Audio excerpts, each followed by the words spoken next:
Hello friends, இன்றைக்கி வந்து பார்த்திங்கன்னா நம்ம சிஎஸ்கே விசஸ் கேகேஆர் வந்து மேட்ச் விளையாடினாங்க. இன்றைக்கி நடந்த போட்டியில் நம்ம சென்னை சூப்பர் கிங்ஸ் அணி வந்து 5 விக்கெட் வித்தியாசத்தில் அபார வெற்றி பெற்றாங்க.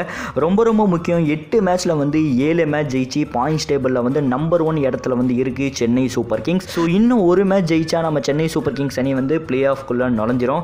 ஸோ இதை தவிர வந்து பார்த்திங்கன்னா டாப் 1 பொசிஷனில் வந்து செம்ம மாசாக வந்து உட்காந்துட்ருக்கு.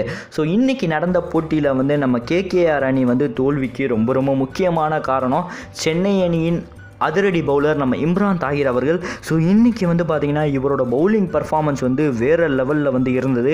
ஸோ 27 ரன்னுக்கு வந்து 4 விக்கெட் வந்து வீழ்த்தியிருக்காரு. அந்த 4 விக்கெட்டுமே வந்து பார்த்திங்கன்னா ரொம்ப மாசான பேட்ஸ்மேனோட விக்கெட்.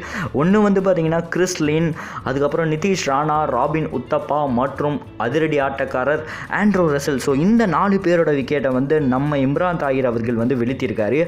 ரொம்ப முக்கியம், 14வது ஓவரில் தான் வந்து மேட்சே வந்து ஒரு டேர்னிங் பாயிண்ட் ஆயிருக்கு. வந்து 14வது ஓவர் அப்போ நம்ம தல டோனி அவர்கள் வந்து இம்ரான் தாஹிர் கிட்ட வந்து பேசினார்.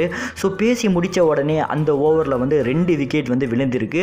ஸோ ப்ரெசன்டேஷன் செரிமோனியில் வந்து நம்ம இம்ரான் தாஹிர் அவர்கள் வந்து என்ன சொல்லியிருக்காரு அப்படின்னு சொல்லி பார்த்தீங்கன்னா, பால் வந்து கரெக்டாக வந்து உள்ள இன்சைடாக பார்த்து போடு, இல்லைனா வந்து லெக் பிரேக் பால் வந்து போடு அப்படின்னு சொல்லிட்டு டோனி வந்து என்கிட்ட வந்து சொன்னார். ஸோ அதே போல் தான் வந்து போட்டேன். ஸோ அதனால் வந்து பார்த்திங்கன்னா எனக்கு வந்து 2 விக்கெட் வந்து கிடச்சிருக்கு.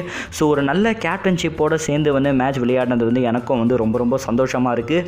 அதுவும் இல்லாமல் வந்து பாயிண்ட்ஸ் டேபிளில் வந்து நம்பர் 1 இடத்த வந்து இன்னமும் வந்து பிடிச்சிருக்கோம். ஸோ இதுவே வந்து எங்களுடைய சிறப்பான ஆட்டம் அப்படின்னு சொல்லிட்டு இம்ரான் தாஹிர் அவர்கள் வந்து செம்ம மாசாக வந்து சொல்லியிருக்காரு. அதுவும் இல்லாமல் வந்து இம்ரான் தாஹிர் வந்து இன்றைக்கி இந்த 2 விக்கெட்டை வந்து வீழ்த்திலனா கண்டிப்பாக வந்து ஸ்கோர் வந்து 200+ வந்து கண்டிப்பாக வந்து போயிருக்கும். ஏன்னா ஸ்டார்டிங்கே வந்து பார்த்திங்கன்னா கிறிஸ்லின் வந்து ரொம்ப அதிரடியாக வந்து விளையாட ஆரம்பித்தார். ஸோ ஒரே ஓவரில் வந்து பார்த்திங்கன்னா கிறிஸ்லின் மற்றும் ஆண்ட்ரூ ரசலோட விக்கெட்டை வந்து செம்ம மாசாக வந்து எடுத்திருக்காரு நம்ம இம்ரான் தாஹிர் அவர்கள். ஸோ இன்றைக்கி வந்து நம்ம இம்ரான் தாஹிரோட பவுலிங் வந்து எப்படி இருந்தது அப்படின்னு சொல்லிட்டு நீங்கள் என்ன நினைக்கிறீங்க அப்படின்னு சொல்லிட்டு உங்கள் கருத்தை மறக்காமல் கமெண்ட் பாக்ஸில் கமெண்ட் பண்ணுங்கள்.